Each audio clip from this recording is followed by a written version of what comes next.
This is a 1984 Chevy Monte Carlo. This was the first car I ever bought when I was 15 years old, and I did all the paint and body work myself. It's painted in House of Color Cortez Blue Pearl, and the front of it is scalped in Orion Silver.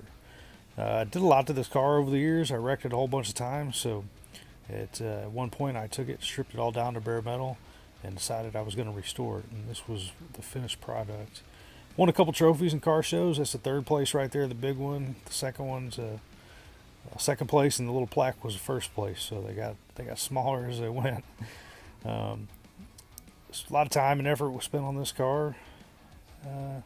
Pretty custom. It's got shaved door handles through the side. They open up our remote control, and looks really super clean. Put the billet grill in the front. Got all the chrome trim polished up. I went with a digital dash on this one, which was really interesting. And it used to be a 6-cylinder, and had this stripped out, put a 350 in, and there she is right there. I chromed everything that was possible to chrome. This has got the floor shifter, just like the SS did, and it's kind of low-ridered out. Did this in the late 90s.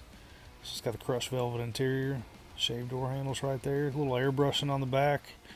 And there's some scallops up close and the silver up close. This was a fun car, and here's what it looked like when I got it in 1995.